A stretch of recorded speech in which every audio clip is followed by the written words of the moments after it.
అనుకోని పరిస్థితుల్లో నీలిమాని పెళ్లి చేసుకుంటాడు ఆకాష్. మనసున్న మనిషిని చేసుకున్నా అనుకున్న నీలిమాకి ఫస్ట్ నైట్ రోజు జరిగిన సంఘటన వల్ల భయం కలిగితే తన భర్త వేరే అమ్మాయిని ప్రేమిస్తున్నాడు అని చెప్పడం వల్ల తన జీవితం ఇలా అయిందని బాధపడుతూ ఉంటుంది. కానీ నిజం ఏంటి అంటే ఆకాష్ ప్రేమిస్తున్న అమ్మాయి తన భార్య నీలిమ. ఇద్దరూ ఒకటే అని తెలిసేలోపు భర్తని దైవంగా భావించిన నీలిమ విడాకులు ఇవ్వాలి అనుకుంటుంది. అసలు నీలిమ విడాకులు ఇవ్వడానికి కారణం ఏంటి? వారిద్దరూ ఒకటి అవుతారా లేకపోతే విడిపోతారా? కట్ చేస్తే పెళ్లి మండపం అందమైన పూలతో డెకరేషన్ చేసి ఉంది. ఒక పక్క బాజా భజంత్రీలు, మరొక పక్క పెళ్లి కూతుర్ని తీసుకురమ్మని పంతులు గారి పిలుపు. కాలుగాలిన పిల్లిలా ఆ పరుగులేంటి ప్రమీల అని హరిశ్చంద్ర గారు. ప్రమీల, హరిశ్చంద్ర గారు నీలిమ తల్లిదండ్రులు. ఎక్కడి పనులు అక్కడే ఉన్నాయి. ఇంతవరకు ఏ పని ముందుకు కదలలేదు. అన్నీ నేనే చూసుకోవాలని కసిరారు ప్రమీల గారు. నువ్వు మరీ ఎక్కువగా చేస్తున్నావని నీకు అనిపించట్లేదా? నేనేం చేశాను? లేకపోతే ఏంటి? అవతల పంతులు గారు అమ్మాయిని తీసుకురమ్మంటే నువ్విక్కడ ఖాళీగా ఉంటూ తిరిగిందే కాక మళ్ళీ పని పాట అని తిక్కమాటలు మాట్లాడుతున్నావు. వెళ్ళి ఆ సంగతి చూడు అని హరిశ్చంద్ర గారు చెప్పడంతో అక్కడి నుంచి పెళ్లికూతురు రూమ్లోకి వెళ్తారు ప్రమీల గారు. ఇక్కడ మన నీలిమ కనకాంబరం కలర్ చీర కట్టుకొని, చేతి నిండా గాజులు వేసుకొని, కళ్ళకి కాటుకతో, ఎరుపెక్కిన బుగ్గలతో సిగ్గుపడుతూ తన వాలు జడని అల్లుకుంటూ పూలజడ సవరించుకుంటుంది. ఇంతలో తనని వెనుక నుంచి చూసిన ప్రమీల గారు తన చేతివేళ్ళు విరుస్తూ దిష్టి తీస్తుంది. నీలిమ దగ్గరికి వచ్చి కాటుక తీసి దిష్టి చుక్క పెడుతుంది. నా బంగారు తల్లి ఎంత అందంగా ఉందో అని దగ్గరకు తీసుకొని ముద్దు చేస్తారు. ఇంతలో అక్కడ కూర్చోబెట్టి పెళ్లి చేస్తావా లేకపోతే మండపానికి తీసుకెళ్లేది ఏమైనా ఉందా అని వెనుక నుంచి ఒక మగ గొంతు విని ఎవరా అని చూస్తే అక్కడే ఉండి వాళ్ళని చూస్తున్న హరిశ్చంద్ర గారు. మీ తల్లి కూతుళ్ళ బంధం సీరియల్ అయిపోతే పీటల మీదకు వెళదాం అని అంటారు హరిశ్చంద్ర గారు. ఏంటి మీ మాటలు? లేకపోతే ఏంటి ప్రమీల? అవతల ముహూర్తానికి టైం అవుతుంది, వెళ్దాం పద అని హరిశ్చంద్ర గారు నీలిమను దగ్గరకు తీసుకొని నా బంగారు తల్లి అప్పుడే పెళ్లి కూతురు అయిపోయింది అని ఎమోషనల్ అవుతారు. ఇంతలో గొంతు సవరించుకుంటున్నట్టు సౌండ్ చేస్తారు ప్రమీల గారు. ముగ్గురు అక్కడి నుంచి వెళ్ళి పెళ్లి మండపంపై కూర్చుంటారు.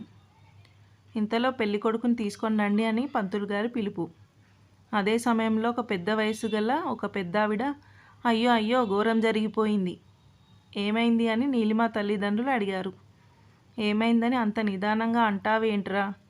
పెళ్ళికొడుకు, అది పెళ్ళికొడుకు అని ఏడుస్తుంటే ఏమైందే అని మళ్ళీ అడిగారు. పెళ్ళికొడుకు చనిపోయాడు అని నోరు విప్పింది ఆ పెద్దావిడ. ఆ మాట విని మండపంలో ఉన్నవారు షాక్కి గురి అయితే ఇలా ఎలా పిన్ని అని ప్రమీల గారు అంటూ ఉంటారు. ఎవరో పెళ్ళికొడుకును కిడ్నాప్ చేసి అబ్బాయిని కాల్చి బూడిద చేసి పంపించారంట అని అంటారు. నేను నమ్మను, ఇది ఎవరో కావాలనే చేశారు అని ప్రమీల గారు అంటుంటే మరోపక్క పెళ్ళికి వచ్చిన వారిలో ఒక ఆడమనిషి ఇదెక్కడ విడ్డూరమమ్మా, పెళ్ళి అనగానే శవం తేలింది అంటే ఈ పిల్ల ఎక్కడ ఉంటే అక్కడ చావు తాండవిస్తుంది అని పెదవి విరిచింది.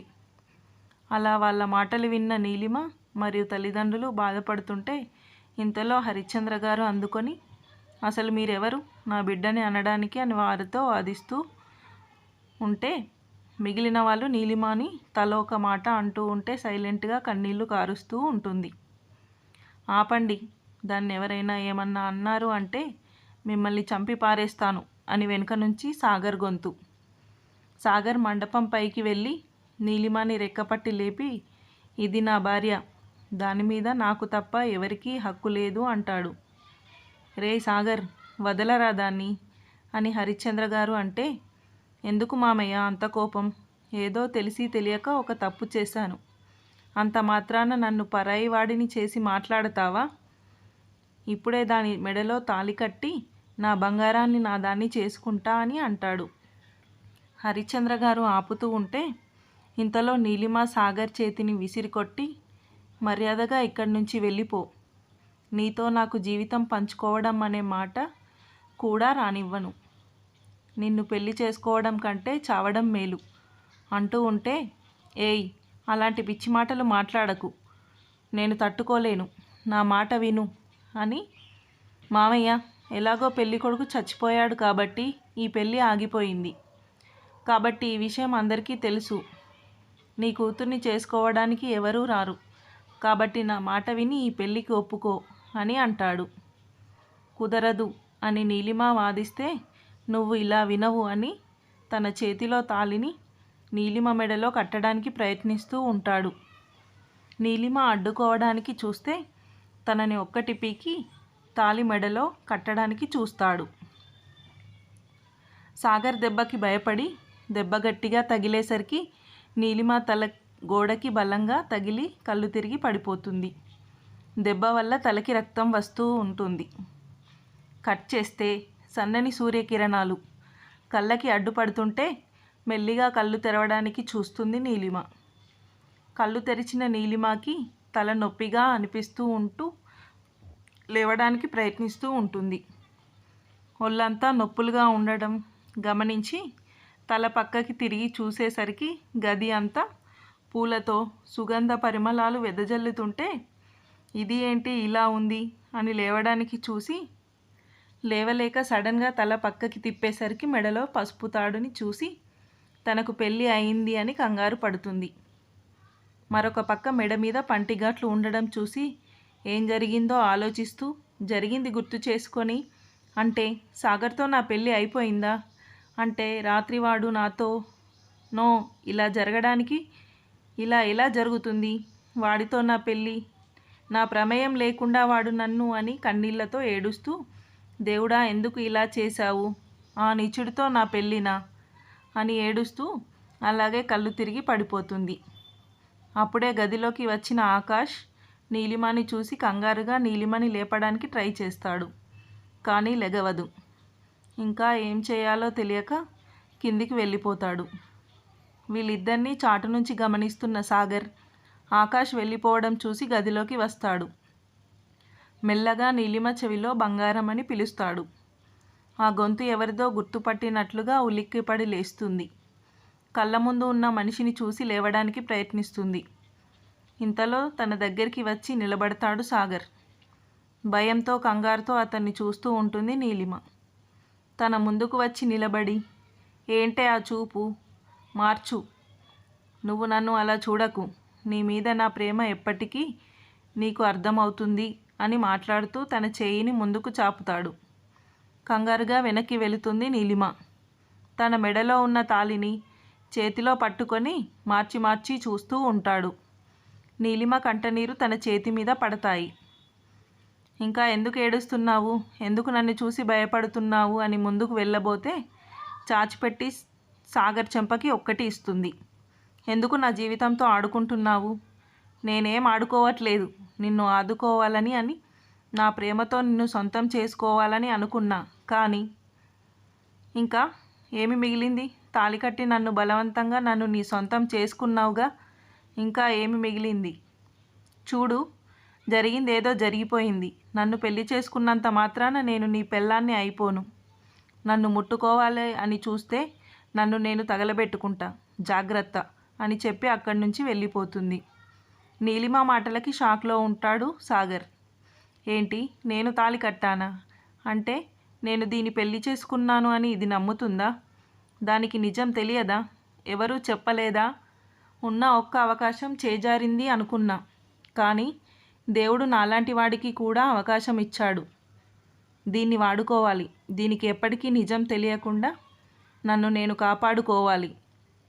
ఏదో ఒకటి చేసి దీన్ని ఈ రాత్రికి ఎత్తుకెళ్ళిపోవాలి. వీళ్ళందరికీ దూరంగా దీనితో నా జీవితం మొదలు పెట్టాలి అని తనలో తానే కలలు కంటూ ఉంటాడు.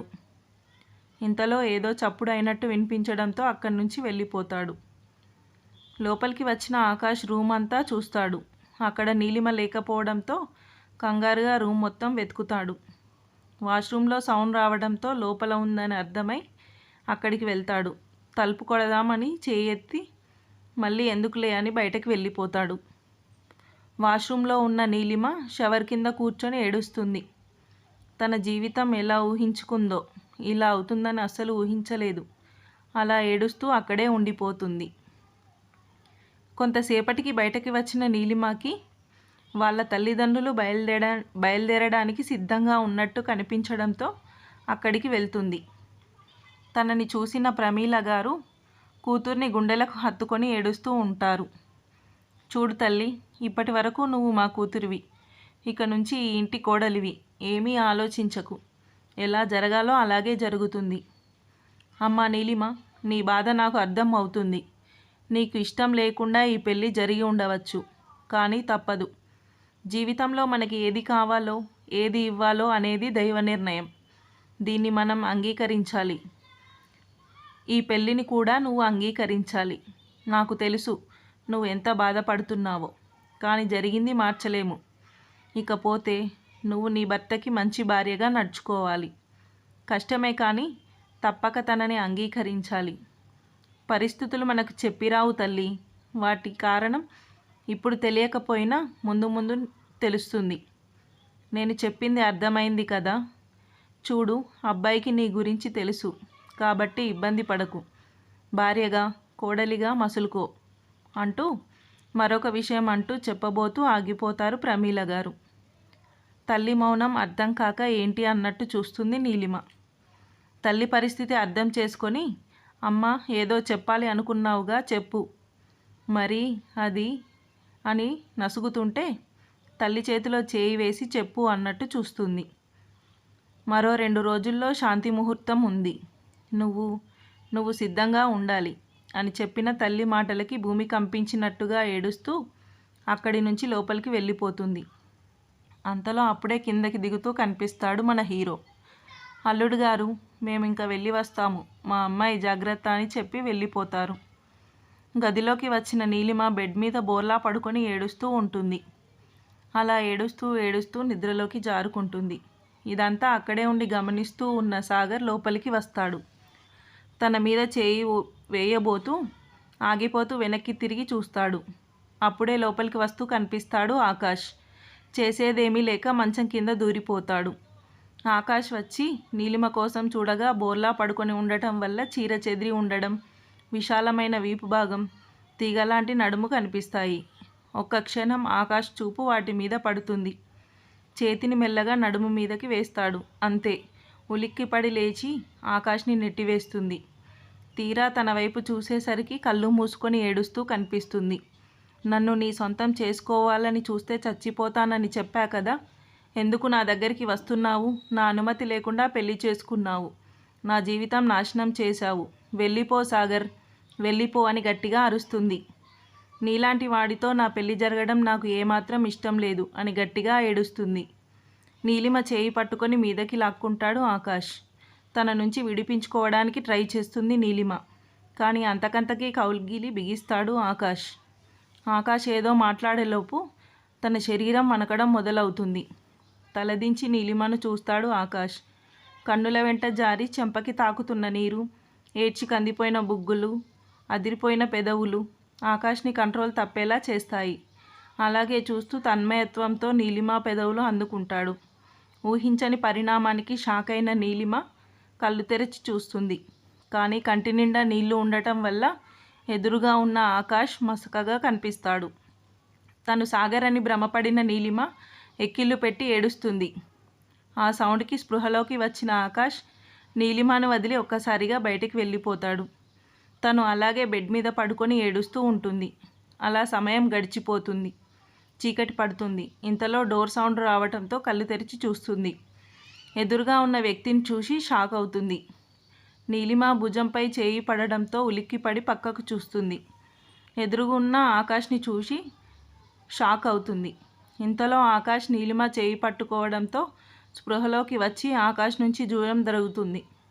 ఆకాష్ బాధగా తన వైపు చూస్తూ, సారీ అండి, మార్నింగ్ అలా చేసినందుకు, నేను కావాలి అని చేయలేదు, అదేదో అనుకోకుండా జరిగిపోయింది. నీలిమ మాత్రం ఆశ్చర్యం ప్లస్ అయోమయంగా చూస్తుంది. అసలు సారీ ఎందుకు చెప్తున్నాడు అని. ఆకాష్ మాత్రం తన పనిలో తను ఉండి మాట్లాడుతూనే ఉంటాడు. నీలిమకి ఏం అర్థం కావట్లేదు. ఇంతలో ఆకాష్ నీలిమని భోజనంకి రమ్మని పిలుస్తాడు. తను భోజనం పిలవడం ఏంటి, అసలు సీనియర్ సార్ ఇక్కడ ఎందుకున్నారు అలా ఆలోచిస్తూనే కిందకి వస్తుంది నీలిమ.